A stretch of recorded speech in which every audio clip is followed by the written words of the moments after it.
Good day, everybody. My name is Osano Neely, and I'm your host today on another episode of A Closer Look from the Streets. Today, we have a really lively panel today, consisting of Dr. Charlene Wallace. We have Chester Robarts, and we have Mr. Deshaun McGregor. How is everybody doing? Very good. Well, thank you. Very good. So, on A Closer Look, there was an interview had by the Honorable Frankie Campbell about social services, and dealing with Hurricane Dorian. So I'm going to hop into some quotes that he would have given on A Closer Look, and I'll ask you some questions. All right? So the first quote, he says, "I know that there are some discomforts, and some people are inconvenienced, and some may even be frustrated and angry. But if we didn't have that, we wouldn't have a disaster." My question to you is, should Bahamians understand or accept the notion that inconveniences, long lines, waits, etc., is what naturally happens as a result of natural disaster and cannot be avoided? Well, if you think about frustration and anger, Right. I get that from every government, so that means every government's a disaster. Correct. But so I think it's an interesting way he phrased it. But people deal with disasters differently. Right. But those are some of the things that do come with Right. the aftermath of a disaster. McGregor, what do you think? I honestly just want Bahamians to be mindful that, there's a human aspect in humanitarian efforts, and that this is the first time that we've dealt with such a storm of such a magnitude. And so let's be a bit patient with persons who were affected by the Right. storm. Dr. Charlene? All of that is true, but I don't think we need to have as a precedent that automatically it's going to be anger and inconveniences, Right. and I don't think that and discomforts. To say that is what we should always expect to happen as the primary things. That's not what we should expect. We know that it will happen, Right. and it does call for us to be human. It does call for us to be able to understand. Very true. Very true. Yeah. So another quote, he says, "I haven't had any complaints from any of the shelters relative to the staffing and management of the shelters."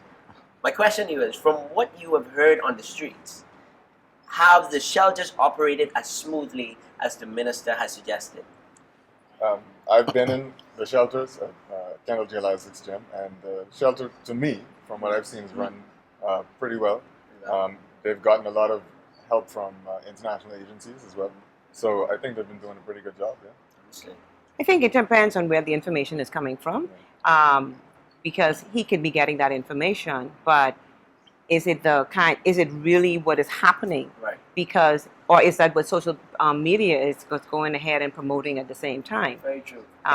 There's been a lot of positive things happening in the shelters, and unfortunately, if there's one negative, people will go ahead and they're gonna make that into a mammoth incident without. You mean hey, persons can't find anywhere to have sex in the shelters, like Hey. how that Those was said. kinds of things, yeah. I mean, honestly though, effective communication, because at the end of the day, Bahamians mostly get things from social media. Most of our generations get from social media. So actually go on the platforms that are being used Right. the most and communicate your message. Say that, hey, this is what's going on inside the shelter. This is what we're trying to accomplish. This is the aid or the assistance that we need. But Because there's also- the people working in the shelters, they really could be able to tell you a lot of what's Yeah. happening. I mean, there's been a lot of persons who've been helping to run things and assist with all the activity in there. So Great point. So what would you like the government to do in respects of petitioning banks and insurance companies to return businesses and commerce to these affected islands? I don't think there's much the government can do with private companies, etc. And I think some of the banks and insurance companies have actually been doing a really good job in getting money back to Compensations, homeowners and businesses.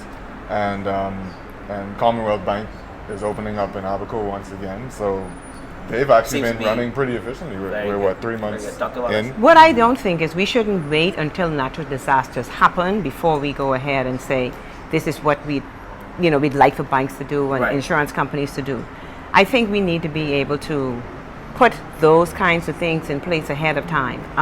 It's a private entity, Right. but still, even as a private entity operating in a country, there are still some things that should be expected from that standpoint. And if it is that it's seen that the assistance that people need, it's not happening, I think you can get the intervention of the government, but I don't know how much they can mandate manage.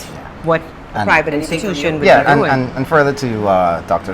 Charlene's point is that, I just hope that the government is paying attention to the metrics Very true. of what is actually happening on our side as, private citizens. That's Understood. All right, so he says we put in place through the Ministry of Environment the no build policy because the way forward must be well thought out and calculated.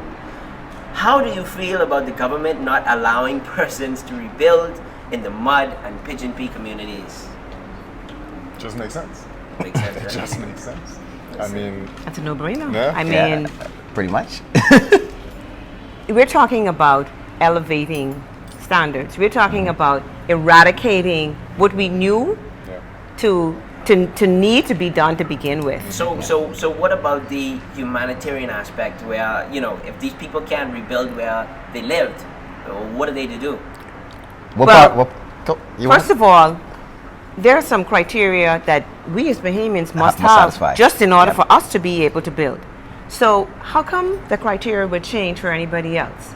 And as we know it, the majority of the persons in that particular area Right. really we're talking about what their legal status would be. Well, if the status of illegality is an issue, I think that's very easy. If they're illegal, Right. then they should be returned home. Now, that's Chester? I think there has to be a multi-layered approach to dealing with the people who were affected, who had to move out of those areas. Like Dr. Charlene said, they have to be repatriated if they're illegal.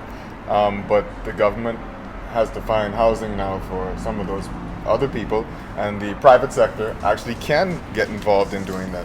But our building codes need to be respected. Absolutely. That's very Very much so. important. I mean, otherwise we truly have a disaster. So And be mindful of the strain that it truly puts on the economy as a whole. I thank you three for being here with me today. The conversation was really, really critical, really thought-provoking, and I think that the public and the government will appreciate the insight of three professionals. Thank you so much for being with me again. My name is Osano Neely, and I'm your host on A Closer Look from the Streets. See you next time.